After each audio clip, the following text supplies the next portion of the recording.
All small update for Czech DC9 project from the handyman with fitting works, Renda, with the wafers, and Renda is pilot today. We will move to the front of the cockpit, where you can see a system that is connected to the front wheel steering wheel, which is used by movements on the ground, and there is a mechanism that guys created. You can see when the wheel is turning, the things are moving. The green parts are original and the silver parts are custom made. As we turn the steering wheel left or right, there is a wheel that is rubber made, and at the end there is a pot, a variable resistor, which will be connected to the flight simulator, so that we know on which position the steering wheel is rotated and where the aircraft should turn. There's a bowline rope, which you can see before. It uses for a parking brake. You need to put force on the brake pedals, and then you will alert them,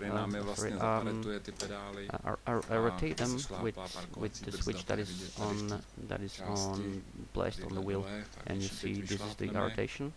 If we again put the force on the pedals, it will return brake, immediately it will return back. Other thing that we have here is done a assembly for the force generating of the aileron. That was already done last year. That's this part here, which the blue part, there will be mounted a gearbox, and there will be a servo motor that will generate force to the yoke.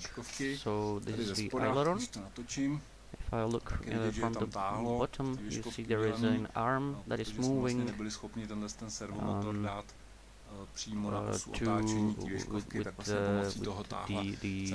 the system.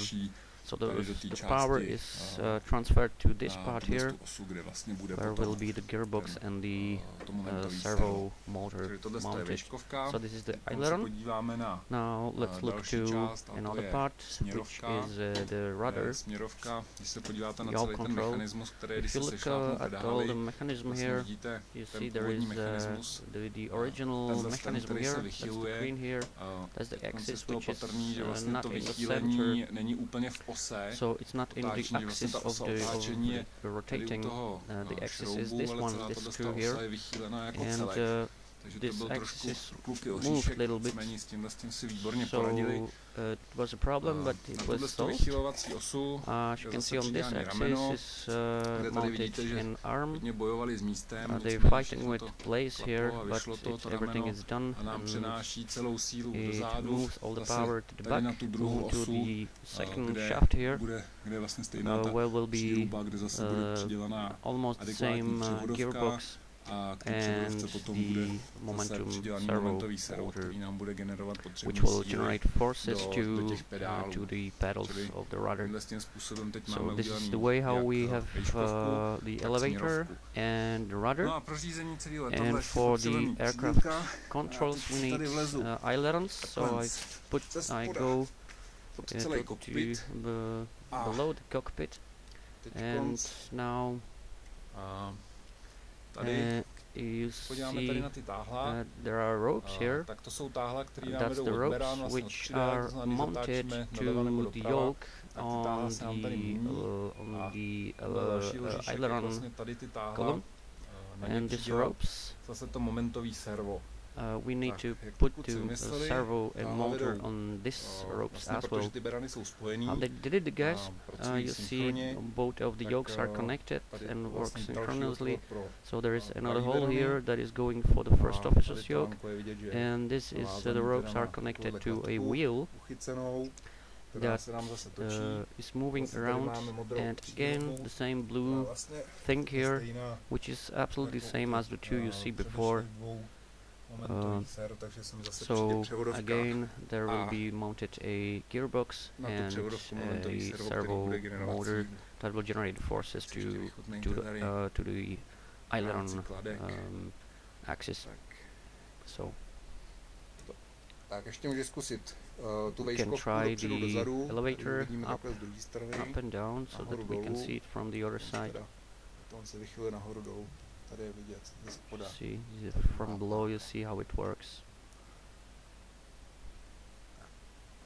On the other part of the video you will see a fully functional throttle, levers, including all other stuff, which are the original ropes are put into the back, and there are a lot of potentiometers that will be soldered to a wires and to the flight simulator. The arms are now not covered, so there is missing the cover that will have the backlights and all there. And anyways, the function is important. If we look on a trim, in the moment when we're moving with this arm here, which is the trim settings, it is moving, and you see on this pot, on the first wheel there, you see the movement of this arm. And another thing here is this is a small motor which has 18 RPMs per minute, and it works that way. So that is connected to the trim indicator here, to the buck, and the buck shows the trim position. So as a result it will work that way. So if I move this arm down, the pointer will go down. If I put the trim up, the trim pointer will go up. How it works? As I move the arm, the sim will move the trim to any position. We are sensing to with the other pot, and the motor will move the pointer forward or back. And other levers are the fuel, other throttles. There is a little resistance in power, and I think the power, the resistance is equal to what if it was in a real aircraft. Again, if we look here to the back, you see this one is moving and this one is moving as well. So that's the two throttles, pots that will be then connected to the flight simulator. It works including the reverse.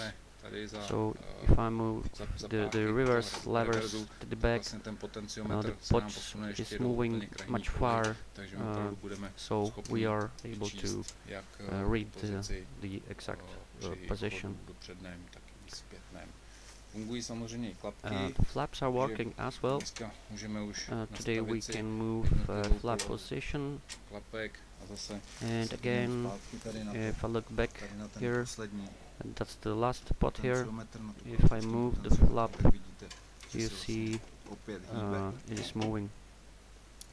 So that's according to the levers here. What's left is the fuel fuel levers. We don't know yet if there will be pots or switches, which will be easier.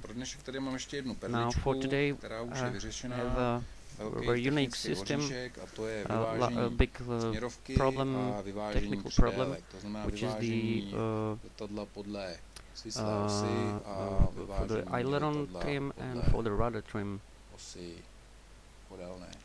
which is the horizontal and the two trims. In the moment when I move this wheel, you see the pointer, which is original, is showing at the deal, so it's moving left or right.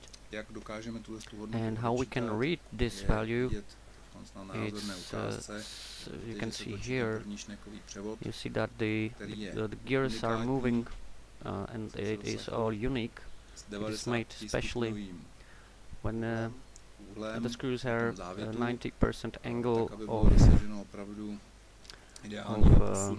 the so that we can have maximum sensitivity of the system and accuracy. From behind, here below the panel below, below the system there is again a pot which moves forward or back, so it's not a rotary pot, and here are the wires that are connected to the pot. So we will then connect this to the flight simulator as well, and we know the position of the trim, and that this is the rudder trim. Again, you see it's moving forward, backward, and there's a pot below the panel which is reading the value. So that's for the fitting works for today. Thanks for guys. They got a lot of work yet to do, and so we will go with another update.